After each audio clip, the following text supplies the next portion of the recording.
এটা মার্কিন যুক্তরাষ্ট্র, মানব ইতিহাসের অন্যতম শক্তিশালী সাম্রাজ্য। ইতিহাসের সবচেয়ে শক্তিশালী সাম্রাজ্যগুলোর মধ্যে কেউই যুক্তরাষ্ট্রের মতো পৃথিবীর বাকি অংশ থেকে এত দূরে ছিল না। এই দূরত্ব থাকা সত্ত্বেও কোনো সাম্রাজ্য এত ব্যাপকভাবে বিশ্বব্যাপী প্রভাব ও নিয়ন্ত্রণ দেখায়নি, যতটা যুক্তরাষ্ট্র দেখিয়েছে। 1890 সাল থেকে যুক্তরাষ্ট্র বিশ্বের শীর্ষ অর্থনীতির রাজত্ব করছে। যাদের কাছে বিশ্ব জনসংখ্যার মাত্র 5% অংশ থাকা সত্ত্বেও তারা বিশ্বের 30% সম্পদের মালিক। শুধুমাত্র অর্থনৈতিকভাবেই নয়, রাজনৈতিকভাবেও পৃথিবীতে একক প্রভাব বিস্তার করেছে যুক্তরাষ্ট্র। পুরো পৃথিবী জুড়ে মার্কিন যুক্তরাষ্ট্রের প্রায় 750টি সামরিক ঘাঁটি রয়েছে এবং এগুলো প্রায় 80টি দেশ জুড়ে বিস্তৃত রয়েছে। বিগত 10 বছরে মার্কিন যুক্তরাষ্ট্র অন্তত 7টি দেশে সরকার উল্টে ফেলার ক্ষেত্রে জড়িত ছিল বলে মনে করা হয়। কিন্তু যুক্তরাষ্ট্রের এই বিবর্তন সম্পর্কে আপনি কতটুকু জানেন? কিভাবে ইউরোপীয়রা খুঁজে পেল? তার আগে কি ছিল? কিভাবে রেড ইন্ডিয়ানদের কচুকাটা করা হলো? কিভাবে ইউরোপ থেকে বসতি স্থানান্তর আর আফ্রিকা থেকে দাস আনা হলো? কিভাবে 19টা অঙ্গরাজ্য থেকে 50টা রাজ্যের পৃথিবীর তৃতীয় বৃহত্তম দেশে পরিণত হলো? কিভাবে শূন্য আমেরিকা থেকে 38 কোটি মানুষের বিশাল দেশ হলো? কিভাবে যুক্তরাষ্ট্র বর্তমান পৃথিবীর একমাত্র সুপার পাওয়ারে পরিণত হলো? এখন ভিডিওটিতে গভীরভাবে যাওয়ার আগে আমাদের একটি ছোট্ট অনুরোধ আছে। যদি আপনি আমাদের কন্টেন্ট উপভোগ করেন, দয়া করে আমাদের চ্যানেলটি সাবস্ক্রাইব করুন। আমরা এই ভিডিওগুলো তৈরিতে অনেক পরিশ্রম করি। আশা করছি আপনাদের সমর্থন আমাদের নতুন কন্টেন্টের জন্য অনেক অর্থবহ হবে। প্রায় 15,000 বছর আগে যখন ইউরোপ এবং এশিয়ার মানুষ গুহায় আঁকছিল, তখন উত্তর আমেরিকায় একটি সমৃদ্ধ সভ্যতা গড়ে উঠছিল। এশিয়া, ইউরোপ এবং আফ্রিকা থেকে মানুষ দলে দলে রাশিয়ার সাইবেরিয়া অতিক্রম করে বেরিং স্ট্রেইটের বরফের সেতু পেরিয়ে প্রথম মানুষ আমেরিকায় পৌঁছেছিল। এরা ছিল ক্লোভিস সংস্কৃতির মানুষ, যারা ম্যামথ শিকার করত। সময়ের সাথে তারা ছড়িয়ে পড়ে উত্তরের আলাস্কা থেকে দক্ষিণে প্যাটাগোনিয়া পর্যন্ত। তখন উত্তর আমেরিকায় গড়ে উঠেছিল চেরোকি, নাভাহো, সিউক্স, ইরোকুয়া, হোপি, অ্যাপাচি সহ শত শত জাতি। তাদের ছিল 300রও বেশি ভাষা এবং সংস্কৃতি ছিল বৈচিত্র্যময়। মিসিসিপি নদীর তীরে কাহকিয়া ছিল উত্তর আমেরিকার বৃহত্তম শহর। তাদের ছিল সূর্যকেন্দ্রিক ক্যালেন্ডার। দক্ষিণ পশ্চিমে পুয়েবলো জাতি বহুতল বাড়ি বানাত। উত্তর পূর্বে ইরোকোয়া লীগ ছিল একটি গণতান্ত্রিক জোট। মধ্য আমেরিকা জুড়ে তৈরি হয়েছিল মায়া সভ্যতা এবং দক্ষিণ আমেরিকা জুড়ে ছিল ইনকা সভ্যতা।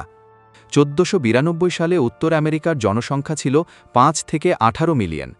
তারা জানত না তাদের জগৎ বদলে যাবে। তাদের জাতি, ধর্ম, ভাষা, সংস্কৃতি, সভ্যতা লুট হয়ে যাবে সভ্য ইউরোপীয়দের দ্বারা। 1492 সালের 12ই অক্টোবর ক্রিস্টোফার কলম্বাস স্পেনের রাজা ফার্দিনান্ড ও রানী ইসাবেলার পৃষ্ঠপোষকতায় 3টি জাহাজ নিনা, পিন্টা, সান্তা মারিয়া নিয়ে ভারত যাবার নতুন পথ আবিষ্কার করতে যেয়ে ক্যারিবিয়ান দ্বীপপুঞ্জের বাহামাসে পৌঁছান। তিনি ভেবেছিলেন এটা ভারত। তখন থেকেই সেখানকার স্থানীয় তাইনো জাতিকে রেড ইন্ডিয়ান বলা শুরু হলো এবং সেখানকার দ্বীপপুঞ্জকে পশ্চিম ভারতীয় দ্বীপপুঞ্জ নামকরণ করা হয়। কলম্বাসের আগমন ছিল কলম্বিয়ান এক্সচেঞ্জের সূচনা। তখন আমেরিকা থেকে পুরো পৃথিবী পায় ভুট্টা, আলু, টমেটো, কোকো, তামাক এবং সোনা, এবং ইউরোপ থেকে আমেরিকায় সর্বপ্রথম পরিবহন হয় ঘোড়া, গরু, শূকর, গম, বার্লি, বন্দুক এবং রোগ। এদের মধ্যে কিন্তু সবচেয়ে ভয়ঙ্কর ছিল রোগ। ইউরোপীয়দের সাথে আসা স্মলপক্স, মিজলস, ইনফ্লুয়েঞ্জা আদিবাসীদের কাছে অজানা ছিল। তাদের রোগ প্রতিরোধ ক্ষমতা ছিল না। 1500 থেকে 1800 সালের মধ্যে 90% আদিবাসী মারা যায়। কোনো কোনো গ্রামে একজনও বেঁচে থাকেনি। তখন ইউরোপীয়দের দ্বারা সংগঠিত হয় পৃথিবীর সবথেকে বড় গণহত্যা। এই জৈবিক যুদ্ধ ইউরোপীয়দের জন্য আমেরিকায় উপনিবেশ গড়া সহজ করে দিয়েছিল। 1607 সালে ইংরেজরা উত্তর আমেরিকার পূর্ব প্রান্তে অবস্থিত অ্যাপালাচিয়ান মাউন্টেইনসের পূর্ব দিকে, সেখানে ইউরোপ থেকে বসতি স্থানান্তর এবং সেখানকার আদিবাসীদের সাথে দীর্ঘকাল রক্তক্ষয়ী সংঘর্ষের পর 1975 সালে উত্তর আমেরিকার পূর্ব প্রান্তে অবস্থিত 13টা উপনিবেশ জুড়ে আমেরিকান স্বাধীনতা যুদ্ধ শুরু হয়। 6 বছর যুদ্ধের পর ইউরোপীয় অভিবাসীরা ব্রিটিশদের আমেরিকা থেকে তাড়িয়ে দেয়। এর মূল যুদ্ধক্ষেত্র ছিল আটলান্টিক উপকূলীয় অঞ্চল, নিউ ইংল্যান্ড থেকে ভার্জিনিয়া পর্যন্ত। এই ১৩টি অঙ্গরাজ্য তাদের নতুন দেশের নামকরণ করে যুক্তরাষ্ট্র। মার্কিন যুক্তরাষ্ট্রের পতাকায় আজও আমরা ১৩টা লাইন দেখতে পাই। পরবর্তীতে ম্যানিফেস্ট ডেস্টিনি ধারণা আমেরিকানদের মধ্যে প্রচলিত হয়। এটি বিশ্বাস করত যে আমেরিকার ঈশ্বর তাদের অধিকার দিয়েছেন আটলান্টিক মহাসাগর থেকে প্রশান্ত মহাসাগর পর্যন্ত নিজেদের দেশ বিস্তৃত করার। আমেরিকান স্বাধীনতা যুদ্ধের পর ব্রিটিশরা মিসিসিপি নদী পর্যন্ত সীমান্ত মার্কিনীদের ছেড়ে দেবার চুক্তি থাকলেও অ্যাপালাচিয়ান পাহাড় থেকে মিসিসিপি নদী পর্যন্ত বিস্তীর্ণ অঞ্চল ব্রিটিশরা নিজেদের কলোনি হিসেবেই রেখে দিয়েছিল। এটি ব্রিটিশদের অধীনে থাকলেও তাদের নিয়ন্ত্রণ ছিল দুর্বল ও সীমিত। বাস্তবে এই অঞ্চলগুলোতে রেড ইন্ডিয়ান বা নেটিভ আমেরিকান জাতিগোষ্ঠীর শক্তিশালী ঘাঁটি নিজস্ব শাসন ও যুদ্ধ ক্ষমতা নিয়ে বসবাস করত। পরবর্তী ৩০ বছরে যুক্তরাষ্ট্র পরিকল্পিতভাবে কাজ শুরু করে। নর্থ ওয়েস্ট অর্ডিন্যান্স ১৭৮৭ আইনের মাধ্যমে হাজার হাজার ইউরোপীয় বসতি স্থাপনকারী পশ্চিমে পাঠানো হয়, যারা চাষাবাদ ও শহর গড়ে তোলে। আমেরিকা একদিকে আদিবাসীদের সাথে চুক্তি করে জমি নেয়, অন্যদিকে সামরিক শক্তি প্রয়োগ করে প্রতিরোধ ভাঙে। ব্রিটিশ ফোর্টগুলো ধীরে ধীরে পরিত্যক্ত হয়, বিশেষ করে ওয়ার অফ 1812-এর পর ব্রিটিশ প্রভাব পুরোপুরি শেষ হয়ে যায়। এভাবেই দুর্বল ব্রিটিশ নিয়ন্ত্রণ ও আদিবাসী ঘাঁটি ভেঙে আমেরিকা ধাপে ধাপে মিসিসিপি নদী পর্যন্ত সীমান্ত বিস্তার করে। আমেরিকার সুপার পাওয়ার হবার সবথেকে বড় ধাপ শুরু হয় লুইজিয়ানা ক্রয়ের মাধ্যমে। ১৮০৩ সালে আমেরিকা নেপোলিয়নের কাছ থেকে ৮,২৮,০০০ বর্গমাইল বিশাল ভূমি মাত্র $১৫ মিলিয়ন কিনে নেয়। এটি দেশের মধ্য পশ্চিমাঞ্চলকে যুক্ত করে এবং নদী, কৃষি ও ব্যবসার জন্য নতুন সম্ভাবনার দ্বার খুলে দেয়।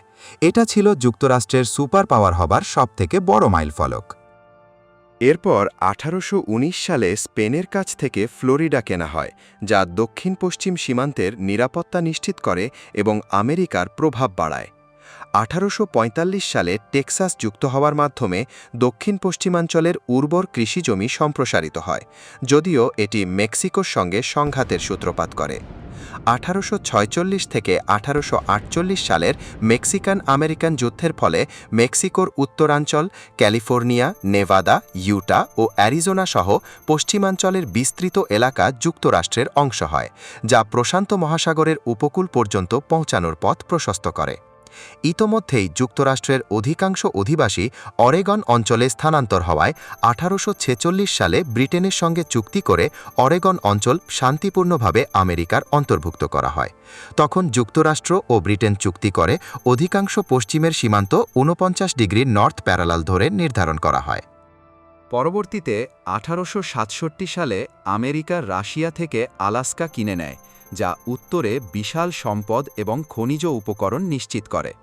সর্বশেষ ১৮৯৮ সালে হাওয়াই যুক্তরাষ্ট্রের দখলে আসে, যা প্যাসিফিক অঞ্চলে সামরিক ও বাণিজ্যিক প্রভাব বৃদ্ধিতে সহায়ক হয়। অন্যান্য অনেক কারণের পাশাপাশি যুক্তরাষ্ট্রের ভৌগোলিক অবস্থাই এটিকে বিশ্ব সুপার পাওয়ারে পরিণত করেছে। উত্তর আমেরিকার ভৌগোলিক সুবিধাগুলো এতই অসাধারণ যে এখানে যে কোনো সমৃদ্ধ সভ্যতা বিশ্বজুড়ে আধিপত্য বিস্তার করার জন্য বাধ্য ছিল। কিন্তু আমি কেন সেটা বলছি সেটা ব্যাখ্যা করি। যুক্তরাষ্ট্রের পশ্চিমে রয়েছে রকি মাউন্টেন্স, পূর্বে অ্যাপালাচিয়ান মাউন্টেন্স, যার মাঝখানে রয়েছে পৃথিবীর শস্য ভাণ্ডার নামে পরিচিত মিসিসিপি মিসৌরি নদী ব্যবস্থা। এর উত্তরে শীতল এবং বরফে ঢাকা, দক্ষিণে উষ্ণ এবং আর্দ্র জলবায়ু, পশ্চিমে রয়েছে সুবিশাল শুষ্ক মরুভূমি, আর পূর্ব ও মধ্যাঞ্চলে ৪ ঋতুর পরিবর্তন স্পষ্ট। গ্রীষ্মে এর তাপমাত্রা দক্ষিণে ৪০ ডিগ্রি সেলসিয়াস পর্যন্ত ওঠে, শীতে উত্তরে -৩০ ডিগ্রি সেলসিয়াস পর্যন্ত নেমে আসে। যুক্তরাষ্ট্রকে বিশ্ব সুপার পাওয়ার বানানোর মূল কারণ হল এর নদী ব্যবস্থা, যার মধ্যে মিসিসিপি নদী সবচেয়ে গুরুত্বপূর্ণ। লেক ইটাসা থেকে শুরু করে মেক্সিকো উপসাগরে প্রবাহিত এই নদী উত্তর আমেরিকার দ্বিতীয় দীর্ঘতম এবং বিশ্বের চতুর্থ দীর্ঘতম নদী। প্রায় ৩০টি নদী এবং হ্রদ যুক্তরাষ্ট্রে মিসিসিপি নদীর সাথে যুক্ত, এমনকি উত্তর আমেরিকার সবচেয়ে বড় নদী মিসৌরি নদীও এর সাথে সেন্ট লুইসের কাছে মিলিত হয়। এই এক নদী যুক্তরাষ্ট্রের বিশ্বশক্তি হিসাবে অবস্থানের জন্য গুরুত্বপূর্ণ অবদান রাখে। এর পানি ৩১টি রাজ্যকে সংযুক্ত করে এবং পুরো নদী ব্যবস্থাটি প্রায় ৪,০০০ কিলোমিটার দীর্ঘ। এই নদীর সবচেয়ে বিশেষ ব্যাপার হল এর নৌযান চলার সহজলভ্যতা। এর প্রবাহ এবং প্রশস্ততা এতটাই উপযুক্ত যে সব ধরনের জাহাজ এতে চলতে পারে। মেক্সিকো উপসাগর থেকে যুক্তরাষ্ট্রের উত্তরের সীমান্ত পর্যন্ত একটি জাহাজ কোনো বাধা ছাড়াই চলতে পারে। এমন নদীগুলো অর্থনৈতিক কর্মকাণ্ড চালানোর জন্য অত্যন্ত গুরুত্বপূর্ণ, কারণ এগুলো পণ্য পরিবহনকে রেল বা সড়কের চেয়ে অনেক সহজ ও সাশ্রয়ী করে তোলে। পানিতে পরিবহন স্থলভিত্তিক পরিবহনের চেয়ে 10 থেকে 30 গুণ কম খরচে হয়। এই অসাধারণ নদী ব্যবস্থার কারণে যুক্তরাষ্ট্রের বিশ্বের সবচেয়ে বড় ও উর্বর কৃষিজমি রয়েছে। পশ্চিমাঞ্চল, যার উষ্ণ ও শুষ্ক জলবায়ু রয়েছে, তুলা চাষের জন্য উপযুক্ত। অন্যদিকে পূর্বাঞ্চলের আর্দ্রতা কর্ন ও সয়াবিন চাষের জন্য আদর্শ। অবাক করার কিছু নেই, দেশের কৃষি রপ্তানির 92% মিসিসিপি মিসৌরি নদী ব্যবস্থার মাধ্যমে হয়, যা বিশ্ববাজারে সহজে প্রবেশের সুযোগ দেয়।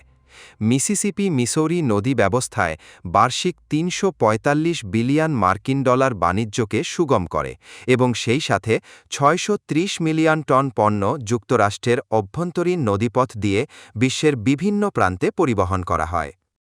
এর একমাত্র প্রতিদ্বন্দ্বী হল চীনের ইয়াংজি নদী, যা বিশ্বের তৃতীয় দীর্ঘতম নদী। দেশের জিডিপির 40% অবদান রাখে। বছরে 2.6 বিলিয়ন টন পণ্য ইয়াংজি নদী দিয়ে পরিবহন হয়। 1800 সালের দিকে ইউরোপের বিভিন্ন দেশ থেকে মানুষজন আমেরিকায় আসতে শুরু করে। ইউরোপের জনসংখ্যা তখন ক্রমান্বয়ে বাড়ছিল, কিন্তু তাদের রুক্ষ জমিতে সেই পরিমাণ চাষাবাদ সম্ভব হচ্ছিল না। ইউরোপের বিরূপ আবহাওয়া থেকে বাঁচতে মানুষ নতুন বাসস্থান খুঁজছিল। সেই সাথে তাদের ঔপনিবেশিক শক্তিগুলো দুর্বল হতে শুরু করেছিল। অনেক মানুষ ছিল খুব গরিব, কাজ পেত না, জমি ছিল রাজা আর ধনী লোকদের দখলে, ধর্মের স্বাধীনতাও ছিল না। তখন যুক্তরাষ্ট্রের মধ্যাঞ্চলের বিপুল পরিমাণ উর্বর জমিতে চাষাবাদ শুরু হয়েছিল। মানুষ ভাবতে লাগল, যদি আমেরিকায় যাওয়া যায় তাহলে হয়তো নতুনভাবে বাঁচা যাবে। তখন থেকেই আমেরিকা সুযোগের দেশ নামে পরিচিত হয়ে ওঠে। 1862 সালে আমেরিকার সরকার হোমস্টেড অ্যাক্ট নামে একটা আইন পাস করে, যেখানে বলা হয়, যদি কেউ পশ্চিমের খালি জমিতে গিয়ে চাষ করে এবং সেখানে 5 বছর অবস্থান করলে সেই জমি তার হয়ে যাবে। এই সুযোগে ইউরোপের লক্ষ লক্ষ কৃষক আমেরিকায় চলে আসে। আপনি এটা শুনলে আশ্চর্য হবেন যে মিসিসিপি, মিসৌরি ভেসিনে যে পরিমাণ উর্বর জমি রয়েছে, পুরো ইউরোপ মহাদেশ মিলিয়ে এতটা সমৃদ্ধ কৃষি ব্যবস্থা নাই। 1845 সালে আয়ারল্যান্ডে ভয়াবহ দুর্ভিক্ষ হয়।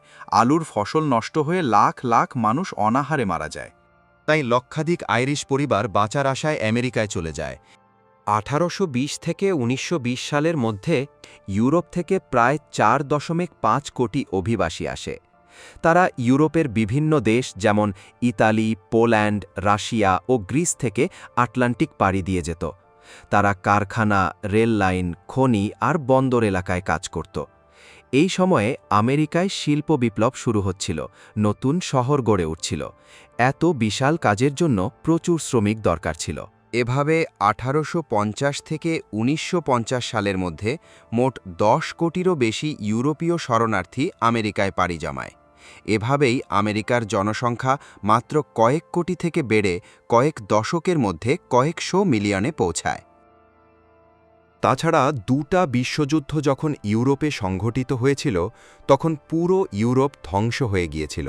মানুষের জানমালের কোনো নিরাপত্তা ছিল না।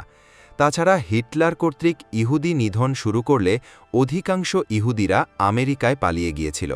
এভাবে অধিকাংশ ইউরোপীয়দের একমাত্র ঠিকানা আমেরিকা হয়ে উঠেছিল। যুক্তরাষ্ট্রের জিওগ্রাফি এতটাই সমৃদ্ধ যে এটা পুরো ইউরোপ মহাদেশের কৃষি এবং জ্বালানি শক্তির সমান। মূলত 1869 সালে ট্রান্সকন্টিনেন্টাল রেলওয়ে নির্মাণের মাধ্যমে পশ্চিমাঞ্চলকে পূর্বের সঙ্গে যুক্ত করা সম্ভব হয়। এটা মিসিসিপি নদীর পশ্চিম তীর থেকে প্রশান্ত মহাসাগরের উপকূল পর্যন্ত বিস্তৃত। এর মাধ্যমে আটলান্টিক মহাসাগর থেকে প্রশান্ত মহাসাগর পর্যন্ত সরাসরি রেল যোগাযোগ বিস্তৃত হয়। এর মাধ্যমে যুক্তরাষ্ট্রের আভ্যন্তরীণ বিস্তৃতি শেষে বৈশ্বিক বাণিজ্য এবং সাম্রাজ্যবাদের দিকে ঝুঁকে পড়ে। একটি দেশের উপকূল রেখা তার অর্থনৈতিক সাফল্যের আরেকটি গুরুত্বপূর্ণ কারণ, এবং যুক্তরাষ্ট্রের পৃথিবীর 8ম দীর্ঘতম উপকূল রেখা রয়েছে। যুক্তরাষ্ট্রকে অন্য সব সুপার পাওয়ার থেকে আলাদা করে এর দ্বৈত মহাসাগর সুবিধা। এর উপকূলরেখা প্রশান্ত মহাসাগর এবং আটলান্টিক মহাসাগরের সাথে সংযুক্ত, যার ফলে একদিকে এশিয়া এবং অন্যদিকে ইউরোপ ও আফ্রিকার সাথে প্রাকৃতিক বাণিজ্য পথ রয়েছে। এই কৌশলগত অবস্থান যুক্তরাষ্ট্রকে এমন এক অবস্থানে এনে দিয়েছে যেখানে তারা মধ্যস্থতাকারী দেশ থেকে কোনো শুল্ক বা কর ছাড়াই বাণিজ্যে অংশগ্রহণ করতে পারে। এই অনন্য ভৌগোলিক সুবিধা যুক্তরাষ্ট্রকে ইতিহাসের অন্যান্য সুপার পাওয়ার থেকে আলাদা করে। এখন যদি আমরা দূর থেকে দেখি, যুক্তরাষ্ট্র পৃথিবীর বাকি অংশ থেকে স্পষ্টভাবে অনেক দূরে অবস্থিত, দুই পাশেই বিশাল মহাসাগর। পূর্ব দিকে আটলান্টিক মহাসাগর প্রায় ৫,০০০ কিলোমিটার প্রস্থে ইউরোপ ও আফ্রিকার থেকে আলাদা করে, এবং পশ্চিম দিকে প্রশান্ত মহাসাগর প্রায় ১০,০০০ কিলোমিটার দূরত্বে বিস্তৃত। এই বিশাল দূরত্ব যুক্তরাষ্ট্রকে যে কোনো দেশের সরাসরি আক্রমণ থেকে প্রায় অসম্ভব করে তোলে। ১৯৪০ সালে জার্মানি যখন মধ্য ইউরোপ দখল করার পর যুক্তরাজ্য আক্রমণের পরিকল্পনা করেছিল, তখন ইংলিশ চ্যানেল মাত্র ৩৩ কিলোমিটার প্রশস্ত হলেও তা পার হওয়া জার্মান সেনাবাহিনীর পক্ষে কঠিন মনে হয়েছিল। যুক্তরাষ্ট্র বাকি বিশ্বের থেকে হাজার হাজার কিলোমিটার দূরে অবস্থিত, যা যে কোনো দেশের সরাসরি আক্রমণকে প্রায় অসম্ভব করে তোলে। একমাত্র ব্যতিক্রম ছিল দ্বিতীয় বিশ্বযুদ্ধে, যখন জাপান প্রশান্ত মহাসাগরে পার্ল হারবারে আমেরিকার নৌবহরে আঘাত করেছিল।